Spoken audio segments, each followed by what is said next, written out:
It's starting to dry out here, but today it's still a little bit muddy for me to be wanting to do work with the tractor. But today I'm going to be doing a little bit of work on the tractor, some maintenance and make a couple repairs. This tractor has had so many compliments in the comments. I think this thing might be the real star of this channel. It's not me, but this has been an incredible logging machine. And I don't say it's incredible because it's such an incredible thing. I say it's incredible because of how reliable and trouble-free it's been for so long, for a 50-year-old tractor. But today there's a couple things I need to fix on it, and we'll do a little bit of maintenance. And I get questions about it every once in a while, so maybe if I can remember what some of those are, we'll get to some of those questions. I'll start out by draining the engine oil.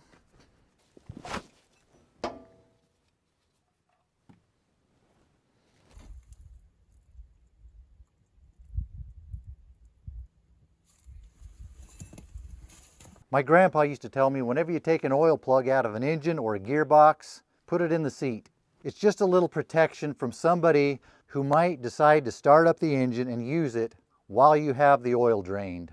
Heavy equipment can be very expensive to work on. It's just a little safety measure. He always said it's just a good habit to get into.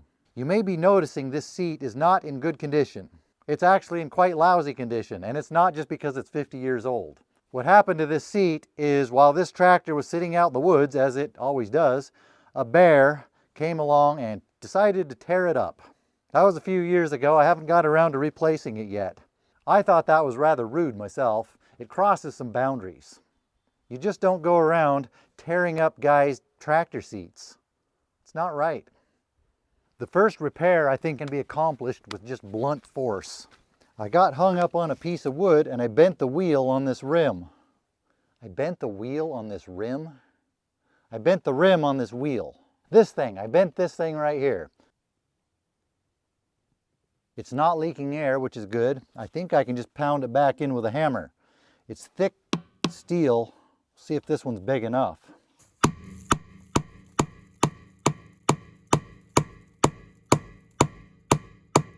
It bent some in the beginning, but then it quit moving. Maybe you've heard the saying, when all else fails, get a bigger hammer.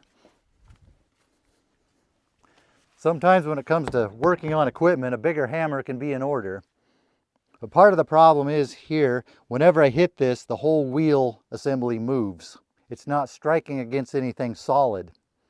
Instead of tempting fate on an old tractor, banging against the bearings and the steering components, I think I'll wait on this until I take the tire off. This tire does have a slow leak. It's been that way since before that happened. That'll give me an excuse to take the tire in, have it repaired. While it's off, I can bang that back into position. For now, I'm going to tackle the second problem, which I think is more of a priority.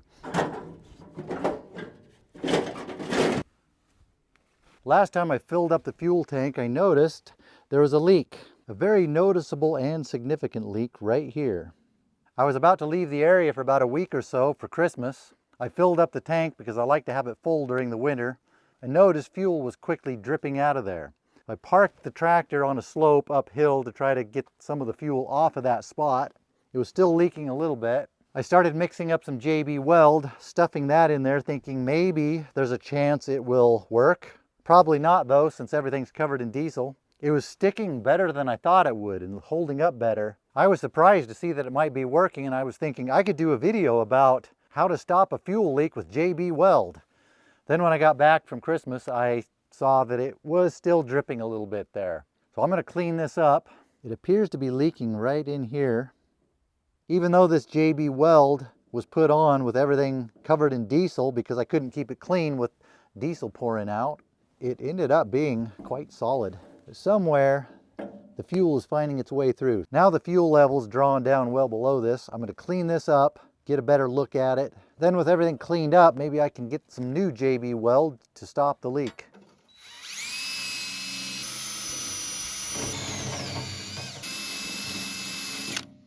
Looks like I found the point of failure. I think that crack's where the fuel's coming out, and that's the point where the JB Weld didn't stick.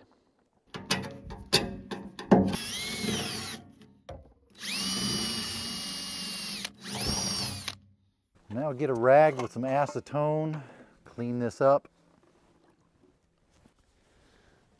After using acetone, I can guarantee you for the rest of the day, I'm going to have the song Acetone by Mudhoney stuck in my head.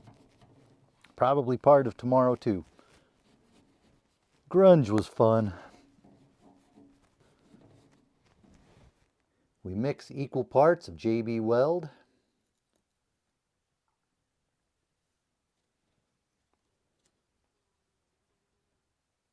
Close to even. Once you start mixing it up, then it's going to start setting, and you have to get it applied before it starts hardening.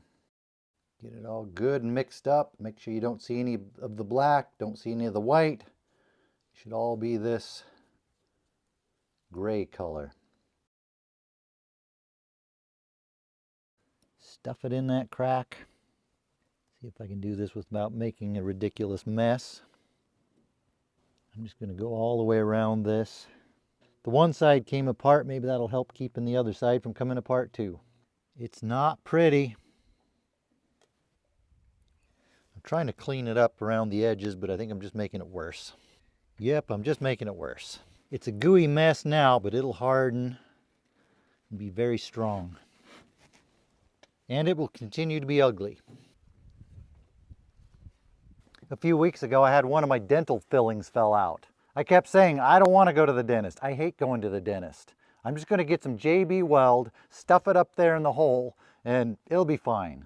Couldn't get anybody to agree with me on that. I finally went to the dentist. It's supposed to take 15 to 24 hours for it to cure. I'm just going to leave it for a few days before I put any fuel in the tank. I already have some fuel. I could use the tractor probably for a few more weeks. Maybe that would be the problem with using it for a dental filling. It takes 15 to 24 hours to cure. That could cause some problems. Got a shiny new oil filter. You ever heard somebody say something like, this thing was the best 20 bucks I've ever spent? I've said that about a few things, but this is one of the best, a little over 20 bucks I've ever spent. This screw-on oil filter adapter. The engine used to have one of these style oil filter canisters like this one for the hydraulic oil, which makes changing the oil a hassle and a big mess. This makes changing the oil easier and less messy. And these filters are available off the shelf in auto parts stores. Easier to get than the original ones.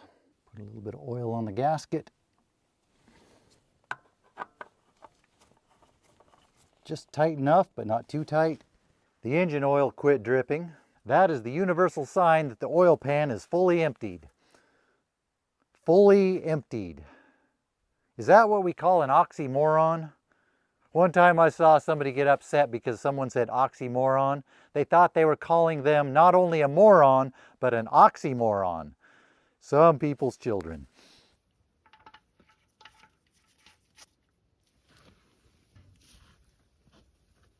Click. This loader gets in the way of just about everything on this engine. I have to weave this long transmission funnel to get to the oil filler. Then try to pour the oil in without making too big of a mess. It's actually a lot easier to get to now with the hood off. With the narrow neck of the funnel, I have to pour it fairly slow. Sometimes I get asked what the story is about this patch on the side of the loader. It has it on both sides.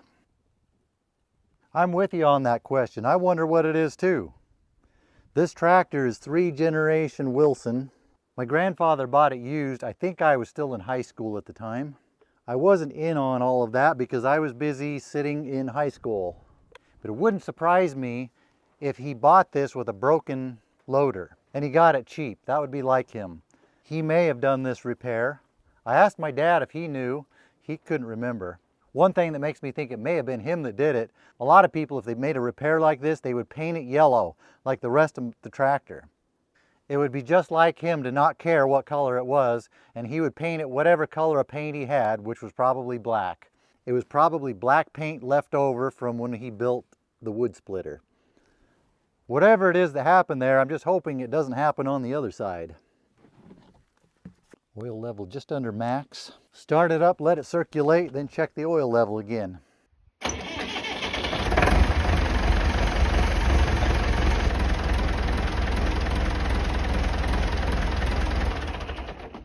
Oil's hard to see now because it's so clean, but we could add a little bit more. Another common question I get is, what tractor is this? It's a Massey Ferguson. The tractor itself is an MF30. The loader on it is the MF34. I think it's about a 1973, 74. One of the yellow industrial models. It was originally a backhoe. That's looking good. We're just under max. Write today's date on the oil filter.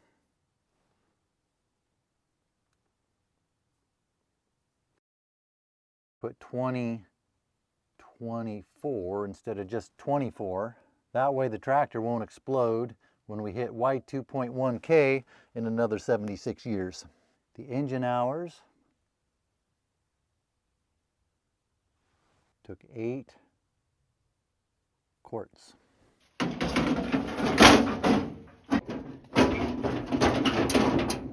It's getting to be about time to change the fuel filters too, but I don't have the replacements for those. So I'll do that another time, and I don't think I want to do that on camera. I'm trying to keep this a family-friendly channel. Those fuel filters are not fun to change. There could be some language involved that is generally not considered family-friendly. Another common question I get is, how long is this cable and what diameter is it? It's 7/16 diameter cable, 165 feet long. I just have a choker bell on the end. Most of the time 165 feet is all I need, but I do have a 220-foot line I can put on here if I really need to stretch out. I prefer having the shorter line on there because the 220-foot one fills the drum up too much. It's okay if I really need to stretch out, but most of the time this one's a lot better. The winch is a Farmi 501 winch. It's old. I'm guessing late 80s.